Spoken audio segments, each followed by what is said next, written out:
আসসালামু আলাইকুম। NANTV-র রাতের সংবাদে আপনাদের সবাইকে স্বাগতম। সাথে আছি আমি মাইন উদ্দিন আল আপন। শুরুতেই সংবাদ শিরোনাম।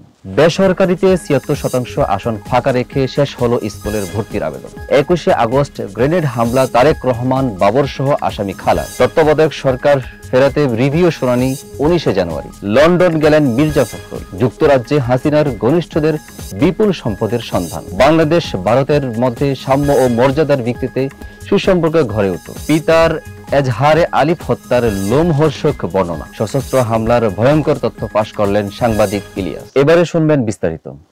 শিক্ষাবর্ষ ২০২৩-২৪ এর জন্য সরকারি ও বেসরকারি স্কুলে ভর্তির আবেদন প্রক্রিয়া ৩০ ডিসেম্বর শেষ হয়েছে। ১২ নভেম্বর থেকে শুরু হয়েছে এই প্রক্রিয়া। ১৮ দিনে মোট ৯,৬৫,৭০৪ জন শিক্ষার্থী ভর্তির আবেদন করেন। এর মধ্যে সরকারি স্কুল আবেদন করেছেন ৬,২৫,৯০৩ জন এবং বেসরকারি স্কুলে ৩,৩৯,৮০০ জন। সরকারি স্কুলের প্রতি আগ্রহের মূল কারণ হিসেবে জানা গেছে শিক্ষার মান এবং খরচের সুবিধা।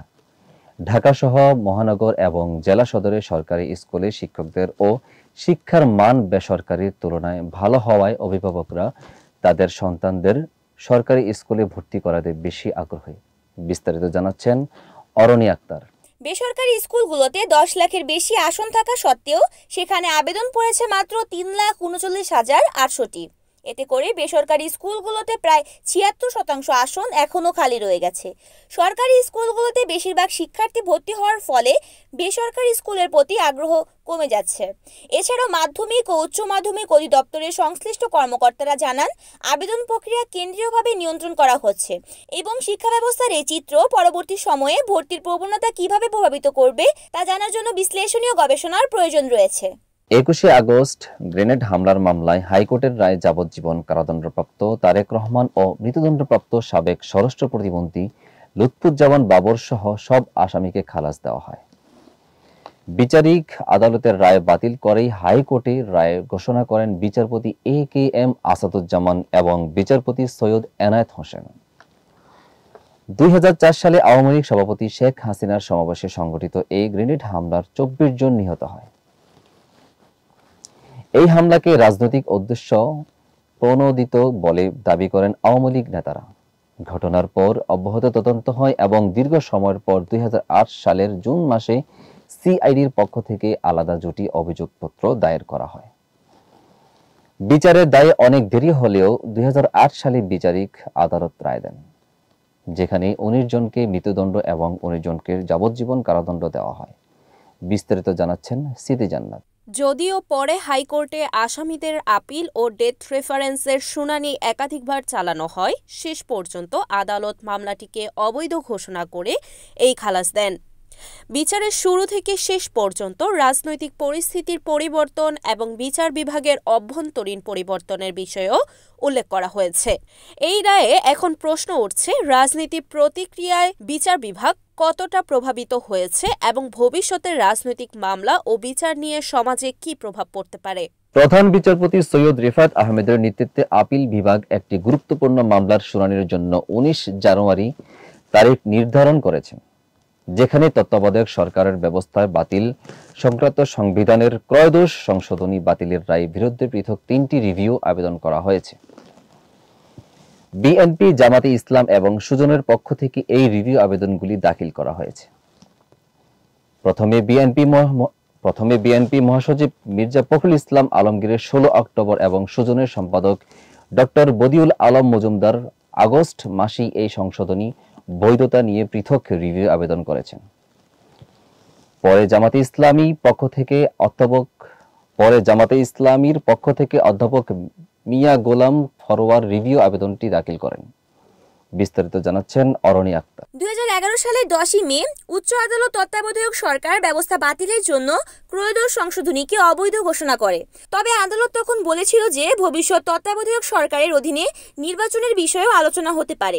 তত্ত্বাবধায়ক সরকার ব্যবস্থা ১৯৯৬ সালে সংবিধানে অন্তর্ভুক্ত হয় এবং এরপর থেকে এটি রাজনৈতিক বিতর্কের কেন্দ্রবিন্দুতে পরিণত হয়েছে।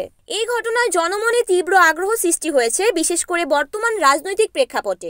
জনসাধারণ জনসাধারণ এবং বিশেষজ্ঞদের মধ্যে এই প্রক্রিয়া ও রায়ের ফলশ্রুতিতে আলোচনা চলমান রয়েছে।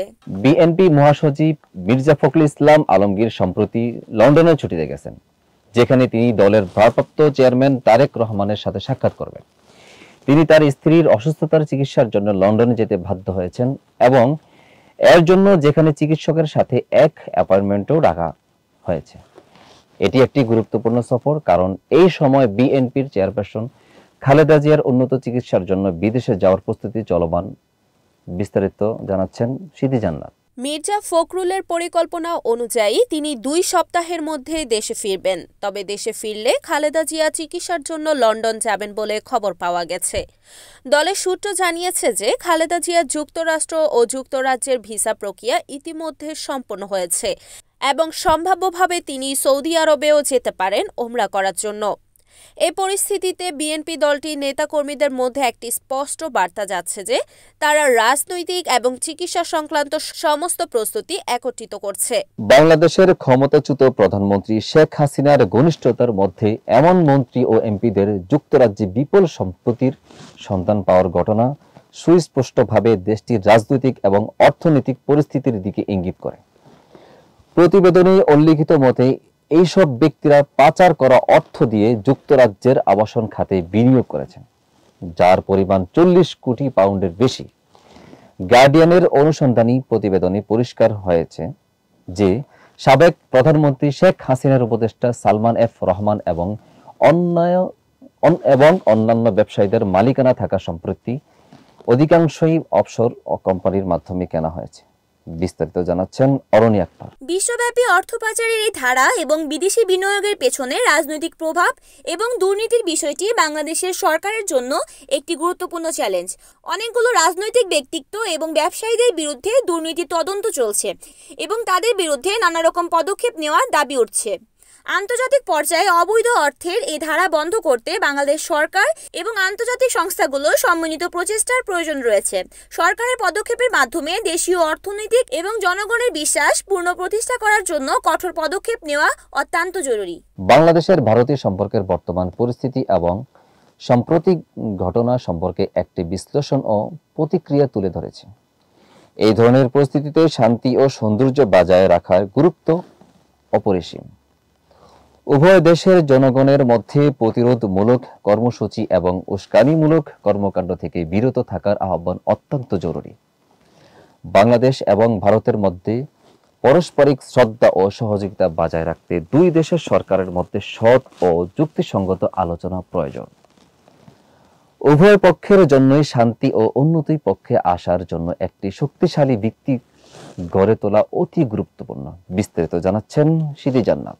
এছাড়া ধর্ম বা জাতিগোত্রের নামে উগ্রবাদী প্রতিক্রিয়া এবং সহিংসতা কখনোই সমর্থনযোগ্য নয়। সুতরাং উভয় দেশের জনগণের উচিত শান্তিপূর্ণ সহাবস্থানের জন্য চেষ্টা করা এবং কোনো ধরনের পাল্টা প্রতিক্রিয়া বা সহিংসতার দিকে না যাওয়া।